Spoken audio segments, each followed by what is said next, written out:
Welcome sa Thirst 2.0 na kung saan ay mapapakinggan ninyo ang mga trending topics sa politics, issues sa showbiz. Kaya naman kung hindi pa po kayo nakaka-subscribe, i-subscribe nyo na po yan. And please, pakisama naman ang notification bell para lagi po kayong updated sa mga balitang napapanahon.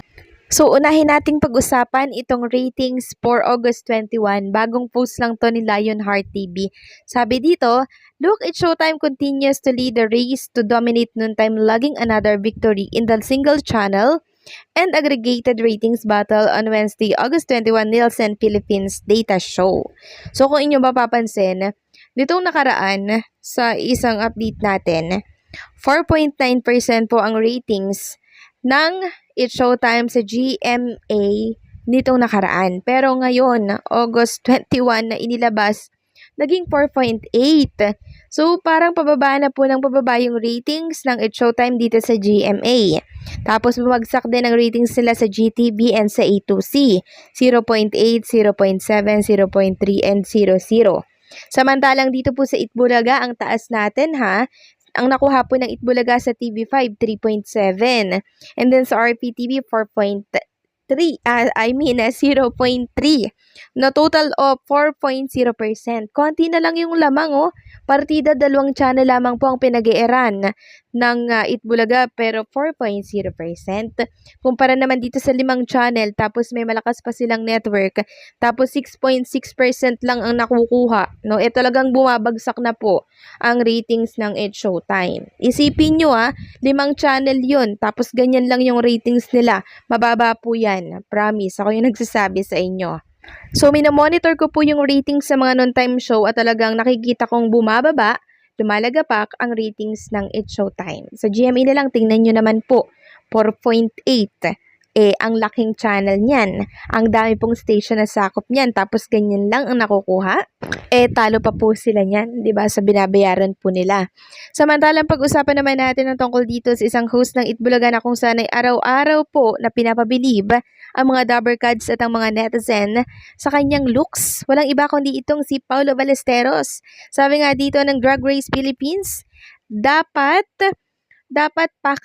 our queens take the stage for the fierce girl group performance in all new Drag Race PH featuring legendary singer and actress Love Angeline Quinto as our extra special guest judge. So, inyong mapapansin dito, kasama po ni Angeline Quinto itong si Mama Pau. Napakaganda ni Mama Pau, no? Nag-stand out yung beauty niya. Habang nanonood tayo ng Drag Race, no? Nanonood po ba kayo ng Drag Race?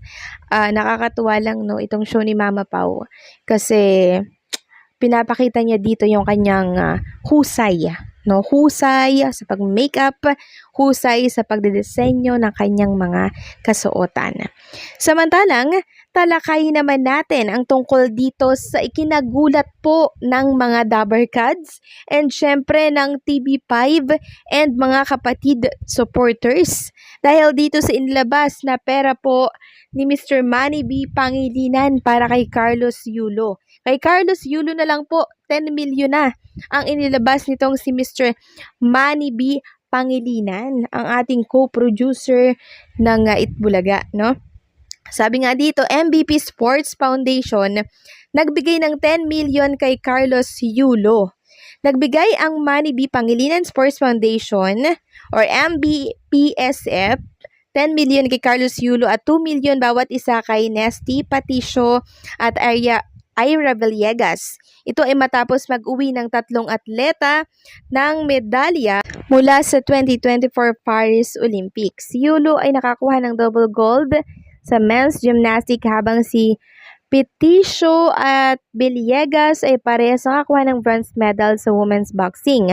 Ang MBPSF ay nagbigay rin ng cash incentives na 5 million sa coaching team ni Yulo at 2 million sa boxing coaches.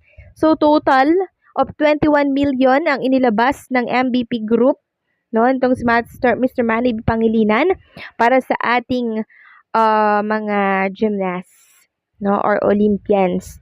And then syempre kasama doon yung mga coach. Kailangan pong bigyan niyan kasi walang gold kung wala pong mga coach nagtitrain sa kanila. Samantalang, pag-usapan naman natin ang tungkol dito sa kinagulat po ng lahat na interview ni Tito Sen kay Chinkitan nitong nakaraang araw lamang. Actually, ito po ay August 17 inilabas ni Chinkitan sa kanyang YouTube channel. Meron itong 200 plus na views sa YouTube channel niya. Halos magti-300 na po, no? And then 3.3K, halos 3,000 mahigit yung likers or nag-like ng naturang video. At nakakuha po ito ng positive feedback mula po sa mga Dabbercads, sa mga supporters ng TBJ, and syempre ni Tito Sen. So, ano po ba ang nilalaman ng naturang video or interview ni Tito Sen kay Chinkitan? Sabi sa headline, nilantad na katotohanan mula kay Senator Vicente Tito Sen Soto. So, kung kilala niyo po si Tito Sen, mas meron pa po kayong malalaman sa kanya. No, kahit kilala niyo po si Tito Sen, meron po kayong hindi alam tungkol sa kanya.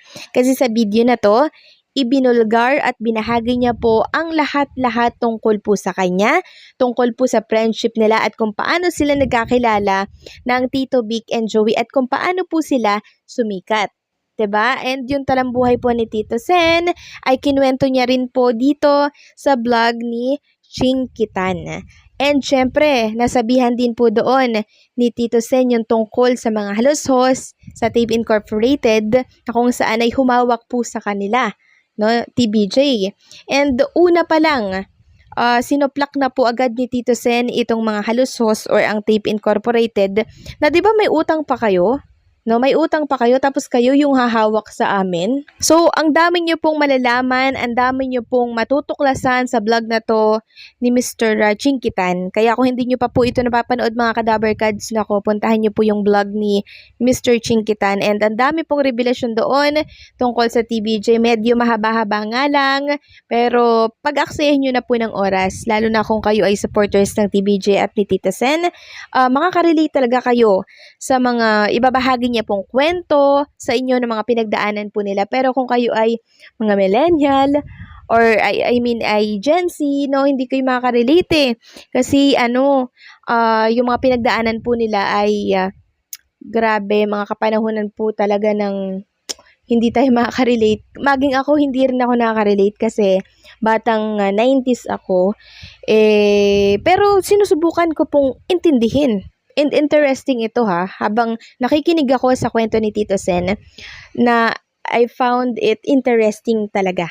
Kaya pakatapos po ng vlog na to, puntahan nyo na po yung vlog ni Chinkitan at panoorin nyo po yung mga revelasyon, tuklasin nyo po ang mga kwento ni Tito Soto tungkol sa kapanahunan po nila at ng Tito Vic and Joey.